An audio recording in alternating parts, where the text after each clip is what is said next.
Hello friends, स्वागत है आपका हमारे YouTube channel Ram fire and safety online classes में। आज का जो मेरा टॉपिक है वो है कन्फाइंड स्पेस। कन्फाइंड स्पेस को आपने कई तरीके से पढ़ा होगा, कई तरीके से समझा होगा उसकी डेफिनेशन को। तो आज सिर्फ हम ये नहीं जानने वाले हैं कि कन्फाइंड स्पेस हम किसे कहते हैं और कन्फाइंड स्पेस के हजार्ड क्या है, बल्कि हम ये जानने वाले हैं कि कन्फाइंड स्पेस में कैसे सुरक्षित काम करवाना है, कैसे हमको वहाँ पे पूरा वर्किंग प्रोसीजर फॉलो करना है और सेफली कैसे हमारा वर्क कंप्लीट हो। तो यहाँ पे हम चलते हैं। सबसे पहले हम जानते हैं कि कन्फाइंड स्पेस हम किसे कहते हैं, यानी बेसिक से लेके चलूंगा और हर चीज को एक्सप्लेन करूंगा और क्वेश्चन वाइज मैंने इसको कवर किया है। अगर आपको कोई प्रॉब्लम हो तो आप चैनल के कमेंट बॉक्स में डाल सकते हैं। बाकी अगर अभी तक आपने चैनल को सब्सक्राइब नहीं किया है तो सब्सक्राइब कर लें। आइए चलते हैं हम अपने कन्फाइंड स्पेस की ओर। तो कन्फाइंड स्पेस में हम लोग जो है इतने क्वेश्चंस कवर करने वाले हैं। पहला, what is confined space? Confined space हम किसे कहते हैं? What are the hazards in confined space? Confined space में कौन कौन से हजार्ड होते हैं? Why is working in a confined space is more hazardous than working in other space? यानी आप जो और काम करते हैं और स्थानों में काम करते हैं उनकी अपेक्षा कन्फाइंड स्पेस में काम करना ज्यादा खतरे से भरा क्यों है और वो ज्यादा हजार्डस हमारे लिए क्यों है? नेक्स्ट जो है, what should be done when preparing to enter the confined space? जब हम कन्फाइंड स्पेस में एंट्री करने की तैयारी कर रहे हैं तो हमें क्या क्या चीजों की जरूरत पड़ती है और हम क्या क्या करना चाहिए। नेक्स्ट आता है, how is air quality maintain? और हम एयर क्वालिटी कैसे मेंटेन करेंगे। अब एयर क्वालिटी मेंटेन का यहाँ पे क्यों आया है, ये जब आप वीडियो पूरी देखोगे तब आपको समझ में आएगा। नेक्स्ट आता है सेफ्टी वॉचर ड्यूटी। अब सेफ्टी वॉचर कौन होता है और उसकी ड्यूटीज क्या क्या है, यानी ये जो क्वेश्चंस हैं इनको हम इस वीडियो में कवर करेंगे। तो आइए चलते हैं। पहला क्वेश्चन है हमारा, what is confined space? Confined space हम किसे कहते हैं? तो generally speaking a confined space is an enclosed और पार्शियली इनक्लोज्ड स्पेस। जनरली यानी सामान्यतः हम क्या कहते हैं कि एक बंद घिरा स्थान कन्फाइंड स्पेस कहलाता है, जिसमें कौन कौन से गुण पाए जाते हैं। पहला, is not primarily design for intended for human occupancy. यानी ये सबसे पहला क्या है कि ये तो ह्यूमन ऑक्यूपेंसी के लिए बना नहीं होता। दूसरा इसमें हैज अ रेस्ट्रिक्टेड एंट्रेंस और रेस्ट्रिक्टेड, या फिर हम कह सकते हैं कि इसका जो है एग्जिट और एंट्री दोनों ही कैसे होते हैं, रेस्ट्रिक्टेड होते हैं यानी सीमित होते हैं, या फिर हम कहें बहुत छोटे होते हैं। नेक्स्ट आता है हमारा, can represent a risk for the health and safety of anyone who enters due to one और more of the following factors. अब क्या होता है, वहां पे जो नॉर्मल वर्किंग स्पेस है उसकी अपेक्षा वहां पे क्या होते हैं, रिस्क जो है, रिस्क कैपेसिटी वहां पे ज्यादा होती है। वहां पे ज्यादा होती है क्यों? क्योंकि उसकी डिजाइन, उसका कंस्ट्रक्शन, उसकी लोकेशन और उसका एटमॉस्फेयर तीनों ही क्या है, अलग होते हैं। अलग क्या होते हैं आगे हम जानेंगे। द मैटर, वहां पे क्या होते हैं, द मटेरियल्स और सब्सटेंसेस इन इट, यानी वहां पे विभिन्न टाइप के यानी डिफरेंट टाइप के मटेरियल और सब्सटेंसेस आपको मिलते हैं।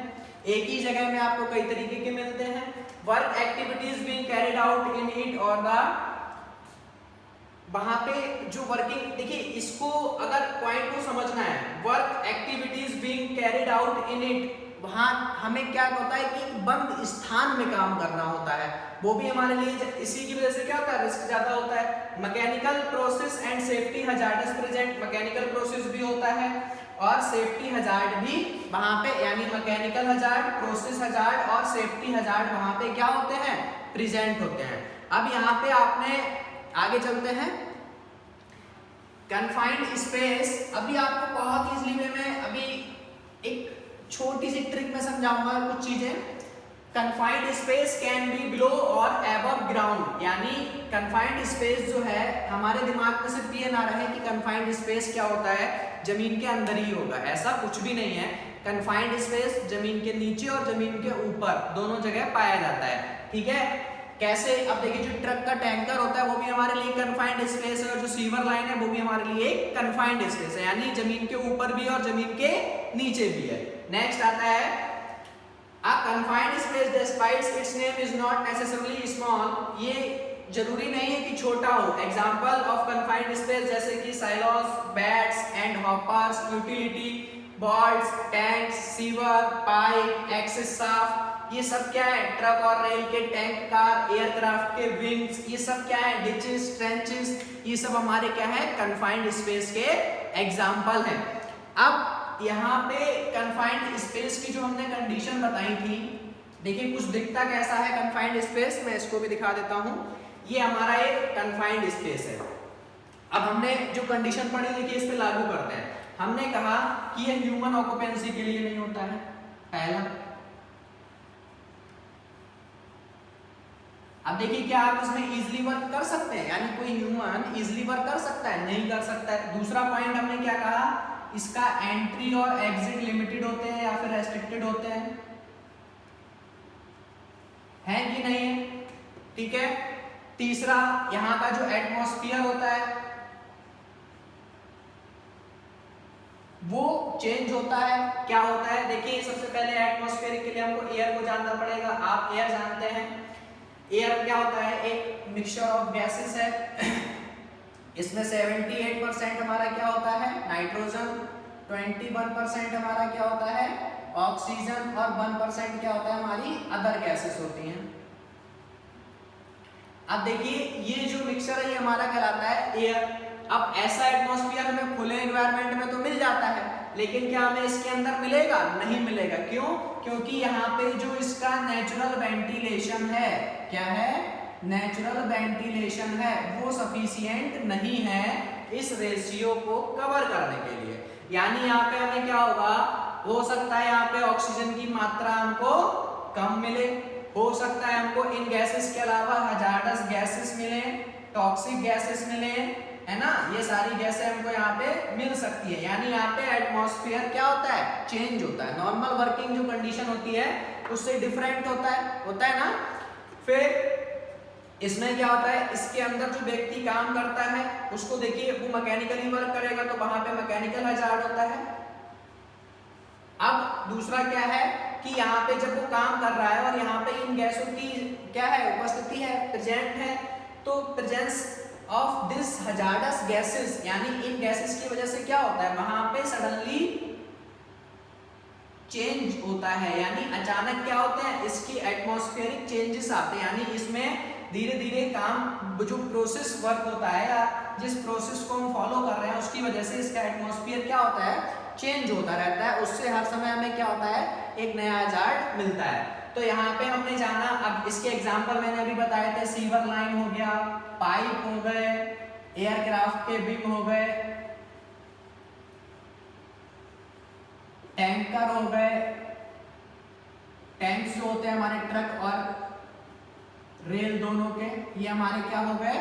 आपके कन्फाइंड स्पेस के एग्जाम्पल हो गए। अब आप समझ गए होंगे कि हम कन्फाइंड स्पेस किसे कहते हैं। तो पहला हमारा क्वेश्चन था व्हाट इज कन्फाइंड स्पेस। अब दूसरा क्वेश्चन चलता है कि कन्फाइंड स्पेस में कौन कौन हजार्ड होते हैं। आप एयर को समझ गए, आप एटमॉस्फेयर को समझ गए, कन्फाइंड स्पेस को समझ गए, दिखता कैसे है, उनके एग्जाम्पल कौन कौन से होते हैं, ये सारी चीजें समझ गए। आप जितना इस कन्फाइंड स्पेस को समझते जाएंगे उतने ही सारे क्वेश्चंस आपके कवर होते जाएंगे और किसी भी तरीके के इंटरव्यू में आप इसको आसानी से बता सकते हैं। फिर हमारा नेक्स्ट क्वेश्चन आता है what are the hazards in confined space. Confined space में कौन कौन से हजार्ड होते हैं? अभी हमने बताया कि यहाँ पे नेचुरल वेंटिलेशन सफिशिएंट नहीं होता है, जिसकी वजह से क्या होता है? वहां पे पुअर एयर क्वालिटी हो जाती है। पुअर एयर क्वालिटी समझ गए ना? जहाँ पे अब देखिए पुअर एयर क्वालिटी हम किसे कहते हैं? जिसमें 19.5% से 23.5% ऑक्सीजन जिस हवा में है वो मतलब कन्फाइंड स्पेस में अगर पूछ ले कि मिनिमम ऑक्सीजन कितना परसेंट होना चाहिए तो 19.5, मैक्सिमम कितना होना चाहिए? 23.5। अब इससे ज्यादा भी खतरनाक है और इससे कम भी खतरनाक है ना? अब अगर इससे कम है तो रेस्पिरेशन प्रॉब्लम होगी, इससे ज्यादा होगी तो फायर हजार्ड बढ़ जाएगा। बढ़ेगा कि नहीं बढ़ेगा? तो अगर वो आपसे पूछता है कन्फाइंड स्पेस में मिनिमम ऑक्सीजन परसेंटेज कितना होता है तो 19.5 और मैक्सिमम 23.5%। और इसमें अगर इस रेशियो में चलो मान लिया कि 21% ऑक्सीजन वहां पे है, लेकिन इसके साथ साथ वहां पे क्या है? हजार्डस कॉन्टेमिनेंट्स है या फिर हजार्डस गैसेस के पार्टिकल्स हैं, टॉक्सिक गैस के पार्टिकल्स हैं, तो फिर क्या होगा, तो भी वो क्या कहलाएगी, पुअर एयर क्वालिटी। यानी जहां पे नेचुरल वेंटिलेशन सफिशिएंट नहीं होता है वहां पे गैसेस का रेशियो क्या होता है, बदल जाता है, और वो फिर पुअर एयर क्वालिटी कहलाता है। आप पुअर एयर क्वालिटी समझ गए होंगे। दूसरा हमारा टॉपिक क्या है, केमिकल। दूसरा पॉइंट है हमारा chemical exposure due to skin contact और injection as well as inhalation और बैड एयर। अब देखिए, आप जब किसी पुअर एयर क्वालिटी में जाएंगे या हजार्डस गैसेस के एनवायरनमेंट या एटमॉस्फेयर में जाएंगे, तब आपका एक्सपोजर जाहिर सी बात है कि उस गैस से बढ़ेगा। अब देखिए यहाँ पे एक चीज मैं आपको अलग बता देता हूँ कि केमिकल बॉडी में कैसे एंटर करता है। केमिकल को हमारी बॉडी में जाने के लिए कौन कौन से रास्ते हैं, तो पहला रास्ता देखिए आपका होता है स्किन के द्वारा, यानी स्किन क्या कर लेती है, उस केमिकल को एब्जॉर्ब कर लेती है। दूसरा होता है हमारा इनहेलेशन, क्या होता है, इनहेलेशन, इनहेलेट कर लेते हैं। तीसरा हमारा होता है इंजेक्शन, उसको हम खा लेते हैं। और चौथा हमारा होता है आईज के द्वारा। यानी ये 4 रास्ते हैं जिसके द्वारा केमिकल हमारी बॉडी में एंटर करता है। अब आप कन्फाइंड स्पेस में जा रहे हैं और वहां पे बैड एयर है या फिर वहां पे हजार्डस गैसेस, टॉक्सिक गैसेस हैं, तो आप इन 4 कांटेक्ट को आपको तोड़ना पड़ेगा। यानी जो इनका एक्सपोजर है आपकी बॉडी के साथ, इसके बीच में कोई ना कोई बैरियर आपको लाना होगा। अब भाई पीपीज इनके लिए क्या होता है, फिर पीपीज होता है, और पीपीज मैंने बताया है हायरार्की ऑफ हजार्ड कंट्रोल में ये क्या है, लीस्ट इफेक्टेड है। तो जो उसके अलग है, जैसे कि एलिमिनेशन हो गया, एलिमिनेट कर सकते हैं, यानी यहाँ से हम केमिकल को या उस एयर को वेंटिलेशन के द्वारा, मैकेनिकल वेंटिलेशन के द्वारा क्या कर सकते हैं, उसको निकाल सकते हैं। तो ये हजार्डस कंट्रोल, अगर हायरार्की ऑफ हजार्ड कंट्रोल नहीं पढ़ा है आपने तो आप मेरी वीडियो में जाके देख सकते हैं। नेक्स्ट, वहां पे कौन सा खतरा होता है, वहां पे फायर हजार्ड का खतरा होता है। आप सभी जानते हैं, क्योंकि हीट, फ्यूल, ऑक्सीजन मिलके क्या बनाते हैं, आग लग जाता है। अब भाई हीट आग हो सकता है, कुछ काम कर रहे हो, ठीक। दूसरा, process related hazard such as residual chemical releases of content of a supply line. अब देखिए प्रोसेस हजार्ड क्या होते हैं, मान लीजिए आपने कोई लाइन वहां पे बंद कर रखी है, उसके आसपास आप कुछ काम कर रहे हैं और उस काम की प्रोसेस यानी वर्किंग प्रोसेस की वजह से क्या हुआ, उसमें लीकेज हो गई, तो ये हमारा क्या कहलाता है, प्रोसेस रिलेटेड हजार्ड कहलाता है। फिर आपके पास आ जाएगा। फिर नॉइज बंद होता है, तो वहां पे क्या होता है, नॉइज भी ज्यादा होता है। नॉइज का आप जानते हैं, हियरिंग लॉस हो गया, हेडेक हो गया, ये सब हमारे को डिजीज में आती हैं। Safety hazard such as moving part. अब वहां पे जो हमारे मूविंग पार्ट है कन्फाइंड स्पेस में, जो इक्विपमेंट है, जो स्ट्रक्चरल हजार्ड है, स्लिप, फॉल, ये सब भी वहां पे हजार्ड होते हैं। Next, radiation. उसके बाद टेम्परेचर बंद है, बताया ना, नेचुरल वेंटिलेशन नहीं है तो टेम्परेचर जाहिर सी बात है बढ़ेगा। शिफ्टिंग और कोलैप्स ऑफ बल्क मटेरियल, जो वहां पे बल्क मटेरियल है वो शिफ्ट हो सकता है या फिर कोलैप्स हो सकता है, ढह सकता है। Barrier failure resulting in a fluid और release of free flowing solid. अब वहां पे कोई बैरियर फेलर हो जाए जिससे आपने किसी केमिकल को, किसी सॉलिड को या फिर किसी भी मटेरियल को रोका हुआ है, उसकी वजह से क्या होगा, वो आपकी तरफ ढह जाएगा, ठीक है। नेक्स्ट होता है अनकंट्रोल्ड एनर्जी। क्या है, uncontrolled energy including electrical shock. वहां पे कोई ऐसी अनकंट्रोल्ड एनर्जी जिसके आप कांटेक्ट में आ जाए, जैसे कि वहां पे इलेक्ट्रिकल शॉक भी आपको लग सकता है। नेक्स्ट हमारा आता है विजिबिलिटी। अब भाई अगर वहां पे जब पता है कि एंट्री और एग्जिट या फिर वेंटिलेशन बहुत लिमिटेड है, तो अंदर जाहिर सी बात है सनलाइट नहीं पहुंच पाती है या फिर विजिबिलिटी वहां पे कम होती है। और नेक्स्ट हजार्ड होता है हमारा बायोलॉजिकल हजार्ड। वहां पे फंगस, बैक्टीरिया, वायरसेस वगैरह कुछ भी हो सकते हैं। तो ये हमारे क्या थे, कन्फाइंड स्पेस के कुछ हजार्ड थे जिनके बारे में हमने जाना। अब इन्हीं के प्रिकॉशन के लिए हम क्या करते हैं, हर चीज को वहां पे लागू करते हैं। तो मुझे उम्मीद है कि यहाँ तक आपको सारा समझ में आया होगा। नेक्स्ट हम जो चलते हैं वो है हमारा Why is working in confined spaces more hazardous than working in other workspace? यानी confined space में काम करना ज्यादा खतरनाक क्यों है और काम स्थलों की अपेक्षा। तो यहाँ पे हम आते आते आप समझ गए होंगे कि confined space में काम करना ज्यादा hazardous क्यों है, क्योंकि आप confined space को समझ गए हैं। तो यहाँ पे एक बार हम फिर से तब भी डाल लेते हैं नजर, क्यों होता है, क्योंकि एंट्री और एग्जिट जो होता है कन्फाइंड स्पेस का वो लिमिटेड होता है ना। दूसरा सेल्फ रेस्क्यू, वर्कर के द्वारा जो सेल्फ रेस्क्यू करना होता है वो मोर डिफिकल्ट होता है, या फिर रेस्क्यू जो विक्टिम का रेस्क्यू जो हमारी टीम करती है उनके लिए रेस्क्यू करना भी क्या होता है, मोर डिफिकल्ट होता है। Next, natural ventilation alone will often not to be sufficient to maintain breathable quality है, यानी जो नेचुरल वेंटिलेशन है वो क्या होता है, ब्रीदेबल नहीं होती है क्वालिटी, यानी जो वहां पे एयर है उसकी जो क्वालिटी है वो ब्रीदेबल नहीं है, ठीक है। Next, condition can change very quickly, यानी वर्क प्रोसेस की वजह से क्या होता है, वहां पे कंडीशंस चेंज हो सकती है। The space outside the confined space can impact on condition inside the confined space and vice versa। अब जो कन्फाइंड स्पेस का बाहर का एरिया है वो भी कन्फाइंड स्पेस के अंदर क्या करता है, प्रभाव डालता है, यानी जो बाहर की वर्किंग कंडीशन है, जो उसके बाहर काम चल रहा है या उसके कन्फाइंड स्पेस के जो बाहर का क्षेत्र है उसमें अगर कोई चेंजेस आते हैं तो कन्फाइंड स्पेस के अंदर भी इन चेंजेस को हमको देखने को मिलता है। नेक्स्ट आता है वर्क एक्टिविटीज में introduce hazards not present initially, यानी जो वर्क एक्टिविटी है में introduce hazards not present initially. तो अभी इन पॉइंट्स को मैंने कोई नया नहीं लिखा है, बस क्वेश्चंस को घुमाया है कि कन्फाइंड स्पेस में काम करना क्यों खतरनाक होता है। तो आपने 3-4 चीजें जानी। सबसे पहले कन्फाइंड स्पेस किसे कहते हैं, दूसरा हमने जाना कन्फाइंड स्पेस में हजार्ड कौन से होते हैं, तीसरा हमने जाना कन्फाइंड स्पेस में काम करना और वर्किंग स्पेस से काम करने की अपेक्षा ज्यादा खतरनाक क्यों होता है, केमिकल एक्सपोजर कैसे होता है। अब हम आगे की ओर चलते हैं। What should be preparing to enter the confined space. अब देखिए जो हमने हजार्ड्स देखे या जो भी हमने अभी तक सीखा उसी के आधार पे हम प्रिपेयर करेंगे।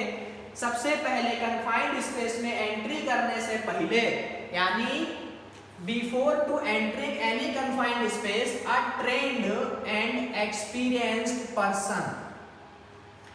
देखिए यहाँ पे एक शब्द आता है कॉम्पेटेंट पर्सन। अगर मैं कहूं कि ये कौन होता है, कॉम्पिटेंट पर्सन कौन होता है, तो आप लोग डिफरेंट डेफिनेशन बताएंगे, तो मैं यहाँ पे एक शॉर्ट फॉर्म बता देता हूं।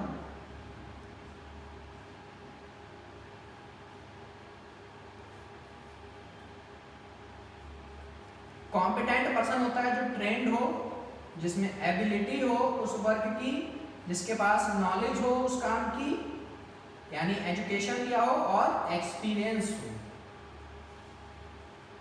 ये 4 गुण जिसमें पाए जाते हैं वो क्या कहलाता है, कॉम्पिटेंट पर्सन कहलाता है, ठीक है।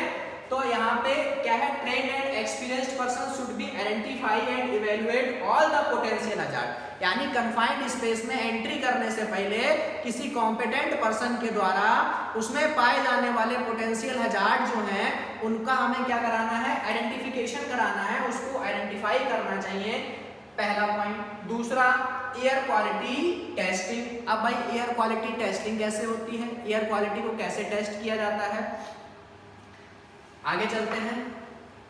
ये समझ गया कॉम्पिटेंट पर्सन किसे कहते हैं, यानी सबसे पहले आपको क्या करना है, एंट्री करने से पहले किसी कॉम्पिटेंट पर्सन के द्वारा वहां पे जो पोटेंशियल हजार्ड है उनको आइडेंटिफाई कराओ, और दूसरा एयर टेस्टिंग कराओ। जो एयर क्वालिटी टेस्टिंग है उसमें हम क्या देखते हैं, the oxygen content is within safe limit, not too little and not too much, यानी जो ऑक्सीजन कंटेंट है वो सेफ लिमिट में होना चाहिए। अभी हमने पहले क्या बताया, सेफ लिमिट 19.5 से 23.5, ठीक है ना, ये हमारा क्या होता है, सेफ लिमिट है। नेक्स्ट आता है a hazardous atmosphere is not present, वहां पे क्या हो, हजार्डस में एटमॉस्फेयर मतलब वहां पे हजार्डस गैसेस वगैरह के कॉन्टेमिनेंट्स ना पाए जाते हो। नेक्स्ट तीसरा, ventilation equipment operating properly.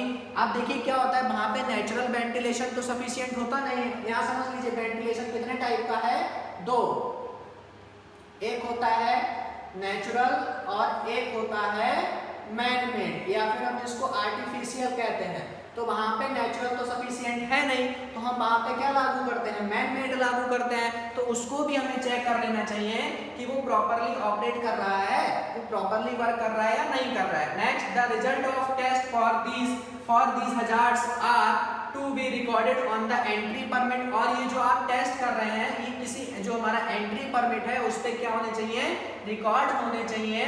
Next आता है एयर टेस्टिंग में नीड टू बी ऑनगोइंग, यानी इसमें ये भी रिकॉर्ड होना चाहिए कि हमने कौन से एयर क्वालिटी का जो टेस्टर आता है, किससे हमने इसको टेस्ट किया है, उसका नाम, उसका जो कोड है उसको भी इसमें नोट किया जाता है। नेक्स्ट एयर टेस्टिंग में need to be ongoing depending on the nature of the potential hazard. अब जो एयर टेस्टिंग होती है अब वो डिपेंड करती है कि उस कन्फाइंड स्पेस में कितना पोटेंशियल या फिर कौन कौन से टाइप के हजार्ड या उसकी जो पोटेंशियल हजार्ड्स हैं वो किस प्रकार के हैं, उस पर डिपेंड करता है कि हमें कैसा एयर टेस्टिंग करना है। नेक्स्ट आता है condition can change while workers are inside the confined space and sometimes a hazardous atmosphere is created by the worker activities in the confined space. यानी जो वर्कर, अभी हमने एक प्रोसेस हजार्ड पढ़ा था ना, प्रोसेस हजार्ड में क्या था कि कन्फाइंड स्पेस में क्या होता है कि जो हमारा कन्फाइंड स्पेस है उसमें काम करने के साथ साथ क्या होता है कि वहाँ के हजार्ड चेंज होते हैं। यानी अभी हमने जो हजार्ड देखा वो हजार्ड हो सकता है थोड़ी देर बाद दूसरा हजार्ड का रूप ले लिया हो, तो हमें वो भी देखते रहना है। नेक्स्ट हमारा आता है, ठीक है, ये यहाँ पर मैंने अभी 2 क्वेश्चन कवर किए हैं, इसके जो बाकी 3 क्वेश्चंस बचे हैं उसको हम नेक्स्ट वीडियो में कवर करेंगे, यानी कन्फाइंड स्पेस पार्ट 2 आएगा, उसमें हमें वो 3 क्वेश्चंस आपको देखने को मिलेंगे, क्योंकि वीडियो बहुत लंबी हो जाती है जिससे कि समस्या भी आप लोग छोटे छोटे कंटेंट में देख सकते हैं। तो यहाँ पर मुझे उम्मीद है कि काफी कुछ समझ में आया होगा। अभी यहाँ पर अभी सिर्फ हमने क्या जाना था, कन्फाइंड स्पेस के हजार्ड, कन्फाइंड स्पेस में काम करना क्यों ज्यादा हजार्डस होता है, और अगला हमने जाना था कि कन्फाइंड स्पेस में एंट्री करने से पहले हमें क्या क्या चीजें ध्यान में रखनी चाहिए और क्या करना चाहिए। तो अगर आपको वीडियो पसंद आई हो तो चैनल को लाइक करें, शेयर करें और सब्सक्राइब करें। Thank you.